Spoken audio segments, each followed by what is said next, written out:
Kali ini teman saya masih anak-anak, enggak. Teman saya masih remaja ini. Umurnya berapa? 12 tahun ya? 9. 9 tahun. Itu remaja apa tuh namanya? Remaja dini banget deh kayaknya ya. Remaja dini banget. Ya ini salah satu siswi di SMA 1 Tanjung Bintang. Namanya, kenalan sendiri aja. Siapa nama lengkapnya, Kakak? Oke, kayak aku izin untuk memperkenalkan diri menggunakan bahasa Inggris ya, Pak. Ini, baru mulai aja udah sombong. Hello everyone, my name is Azahwa Berli Ramadan. You can call me Berli. I'm a student of SMA Negeri 1 Tanjung Bintang. Oke, panggilannya siapa? Berli. Student. Enggak dong. Enggak dong. Tadi ada student kayak gitu. Oh iya ya, enggak. Bukan. Panggilannya Berli. Berli Iya. panggilannya. Nah, Berli ini sekarang kelas berapa? Kelas 11. Kelas 11. Oh, berarti kalau zaman aku dulu, zaman Bapak dulu, zaman saya dulu itu kelas 2. Kelas 2. Kelas 2 SMA. Ini berarti Berli kelas 2 SMA, kelas 11 SMA. Betul. Oke, terus itu aja obrolan kita. Terima kasih Bingung, sudah menonton. karena ini ya, ini yang selalu jadi bukan keresahan sih, jadi apa ya, pembelajaran lah buat saya juga gitu, gimana caranya menyelami Gen Z ini. Oke, langsung gimana pandangan Gen Z terhadap milenial? Langsung ke sana. Dari yang tinggi-tinggi pertanyaannya jawaban langsung tentang itu. Gimana nih gambaran Gen Z terhadap milenial itu? Apakah respect, apakah lucu, apakah kesel, apa gimana nih? Respect sih sebenarnya, respect ya. Bapak tahu ini enggak? Apa tuh? Tidak fantas. Tidak fantas. Fantas. Oh, ternyata iya. tahu. Iya, iya. Ternyata tahu. Oh, ibu-ibu yang di itu tuh di mall ya, apa iya. itu kenapa tuh? Menurut kamu? Aduh, itu bukan milenial itu. Ih, dia milenial nggak Baby sih? boomer itu, Oh, dari iya, atasnya iya. lagi. Oh, Coba contoh yang milenial ya? yang siapa? Itu mah kayaknya ibu-ibu itu mah udah baby boomer itu. Udah nenek-nenek ya. Di atas gen di atasnya milenial lah gitu. Coba. Aduh, udah ke distract sama tidak fantas lagi nih pikirannya. Udah kalau itu menurut kamu gambaran kok sampai kayak gitu sih, ada orang sedewasa itu? Sebenarnya aku juga bingung sih, itu sebenarnya ibu-ibu tuh ngapain sih, Pak? Kayak kenapa dia bisa kayak gitu? Terus ada lagi yang viral baru di kereta kan. Dia juga kan orangnya. Siapa tahu mungkin ibu itu terlalu cerdas. Mungkin. Oh iya. Bisa jadi. Sampai kita yang biasa-biasa ini banyaknya pengetahuan yang dia tahu gitu, terus banyak yang pengetahuan yang dia tahu, mungkin dia juga kesel terhadap generasi yang sekarang ini. Mungkin gitu, kok generasi sekarang ini nggak sopan lah, apa mungkin ya, saya nggak tahu. Sesuai ekspektasi mungkin, dia ya. Menurut dia gitu. Nah terus apa lagi nih gambaran milenial menurut kamu?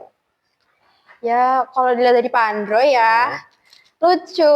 Kok bisa sih kok bisa kayak gitu? Gambaran kamu awalnya nganggep gen di atas kamu atau milenial itu seperti apa? Yang ketinggalan apa tuh? Informasi? Iya, kayak semuanya aja. Karena kamu kayak biasa dia nggak lebih update aja gitu daripada Gen Z. Iya, karena kamu ngelihat apa tetangga kamu. Iya. Ngelihat apa di medsos gitu. Di lingkungan aku sih pada kayak gitu.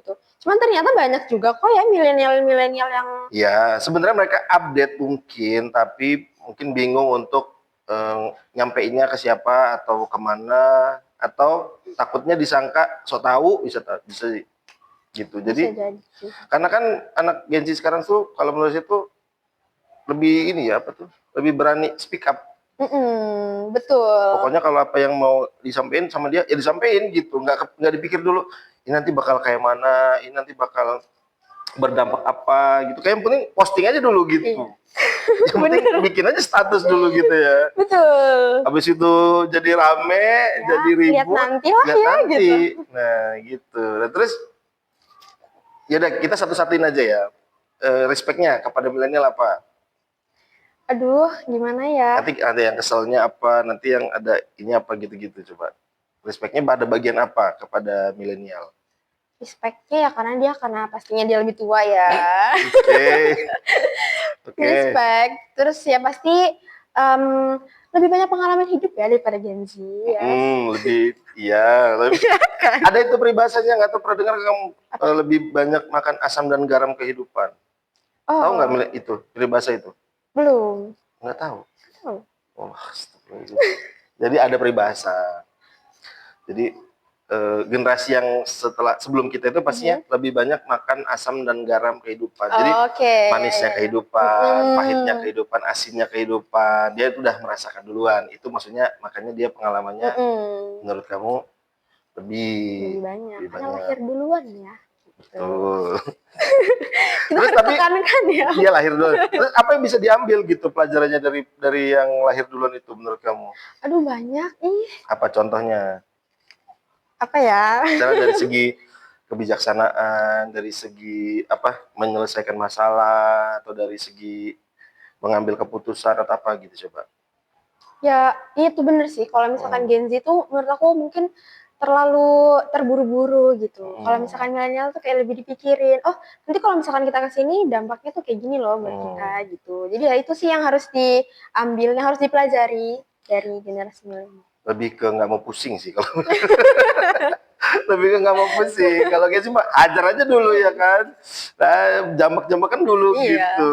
Urusan minta maaf belakangan nanti ya kan. Nanti aja. Itu mungkin karena semakin kesini kan mungkin kita kelinginan kan, males lah mau ribut-ribut, mau konflik gitu, males gitu kan. Jadi lebih ke kalau mau kayak gini nanti kayak gini, udahlah nggak usah gitu. Jadi lebih banyak udah deh ngomong pusing gitu. tapi sebenarnya ada gitu juga.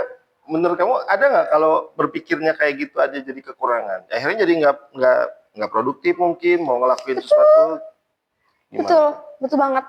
Kayak dalam segala hal gitu ya.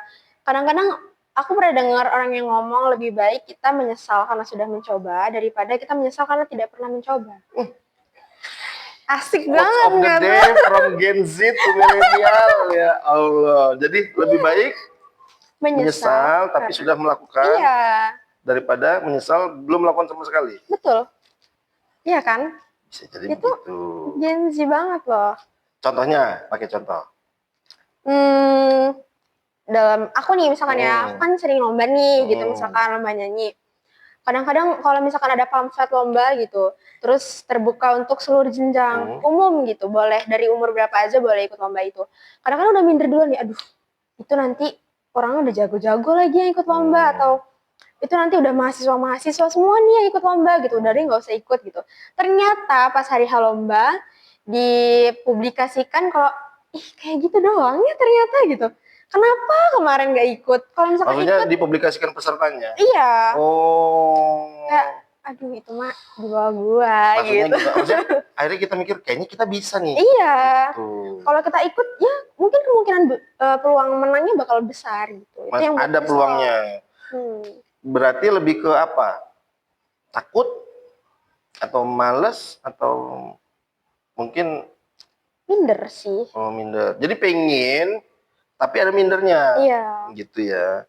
Oke, itu pertama. Nanti kita bahas tentang prestasinya. Ini minta pendapat dulu tentang milenial. Karena saya perlu dapat bukan validasi ya, perlu dapat gambaran nih gimana sih sekarang Gen Z ini melihat sosok milenial secara umum ya, bukan 1-2 personal gitu. Terus kesal-kesalnya nih apa sama milenial Gen Z ini apa? Aduh banyak banget sebenarnya ya. Banyak banget lagi, banyak banget. Banyak. Pasti apa? Ini kalau Gen Z nonton nih, relate banget sih. Nanti omongan kamu kita potong, kita masukin di short. Waduh. Ya. Kesalahan Gen Z terhadap milenial gitu. Pasti rame. Boom ya. Rame yang nggak ngelihat. Oke, apa nih kesalahannya?